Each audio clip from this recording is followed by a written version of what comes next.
Hello friends, welcome to our channel Our Success Mantra. Today we'll cover a topic of why the interviewer deviates from the normal questioning. Sometimes the interviewer starts the interview by asking questions that are out of the box. For example, they ask, where is your hometown? What is special about your hometown? Or something like, what sport do you like? So, what I'm trying to understand here is why does an interviewer ask such questions when it may not even be related to the job? Okay, so it's very necessary to understand that every question an interviewer asks has got a logic behind it. There is a reason of why they ask that question, right? Now, two things out here. One is when I have to start an interview, I have to first I would see the body language of the candidate. When the candidate comes in for an interview, how nervous is the candidate? Does the candidate look or sound nervous? Now, when that happens, the first thing I'm going to do is ask some very basic things like, so where are you from? Now, I'm going to ask him questions in which I can develop a kind of a comfort factor with the candidate. And not only developing a comfort factor with the candidate, I want this to be more of a discussion as compared to an interview, right? So, and that is that actually builds the confidence in a candidate to go ahead and respond easily. So it's a 30-minute time frame, or maybe a 1 hour time frame, in which I have to take a decision whether this candidate is the right fit for me or not, right? So let me give you an example of how I start the interview process. I would ask, okay, so where are you from? Which city are you based out of? Now, say for example, you say that I'm based out of Pune. Let's say I'm from Indore. You're from Indore. Okay, so if you say that you're from Indore, my next question is that, okay, so what is special about Indore? Now, what happens is that because you're from that city, you know the in and out of that city. And you just get excited to start responding on those questions. So you will say, Sarafa Bazaar, that's a beautiful place. My next question is, okay, so what is so special about Sarafa Bazaar? Now, what I'm doing out here as an interviewer is I'm judging the way you're communicating. I'm judging what exactly are you trying to say. I might never ever go to Indore for my entire life, right? But the point is not that. The point is wanting to develop a comfort factor for the candidate only because of the fact that these are the questions the candidate will definitely have an answer for, right? So questions like, do you have a pet at home?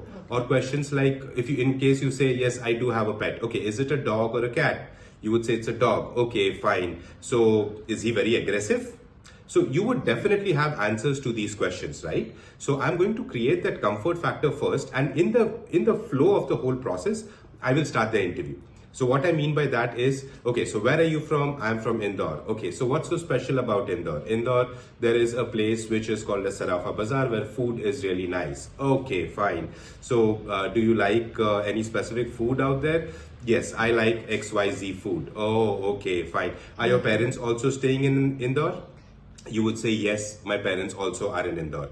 Oh, okay, fine. So how many people in your family? Then you would say that I have like 2 or 3 members in my family. Now, what happens is instead of me asking you this question of tell me something about yourself, I have already started getting information from your end as a discussion instead of it being a standard question of tell me something about yourself and getting a response. So instead of standard interview, you are trying to start a conversation and probing questions wherein you will get the correct answers or the answers that an interviewer is expecting. Exactly. Because in this flow, I would continue going with, okay, so have all your experiences been in your home city, in your hometown? You would say, yeah, most of them have been in my home city.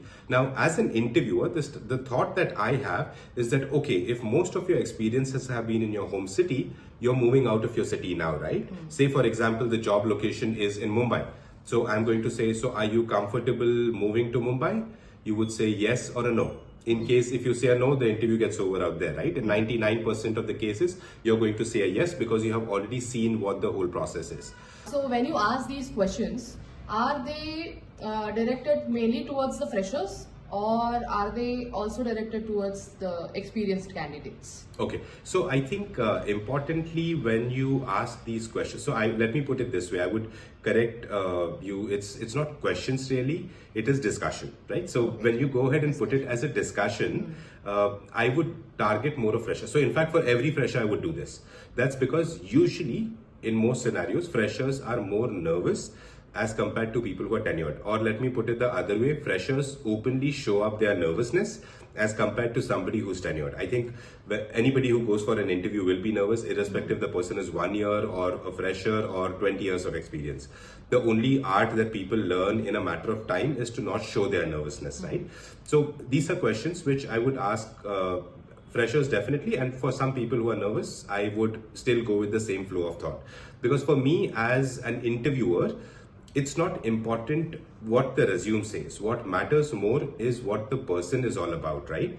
So for me, it's more of a discussion where I would go ahead and let me give you an example out here. The flow of thought would go, I might ask for a location, I might ask for XYZ things. I would ask, okay, so in these experiences that you have of maybe say 1 year or 2 years or 3 years, what all have you learned? Have you learned something different? Have you enjoyed your job? Have you not enjoyed your job? What is it that you have liked in your job? Tell me 2 things that you did not like. Now, this actually gives me the flow of thought, and in a discussion itself, I might end up the whole interview and it becomes more like a clean flow of thoughts where it becomes easier for me to take a decision whether I have to hire this candidate or not really hire the candidate. Okay friends, thank you so much for watching the video, and please do like and subscribe to our channel. Do not hesitate to share the video with all of your friends who are working towards tackling interviews. Thank you and have a fantastic day.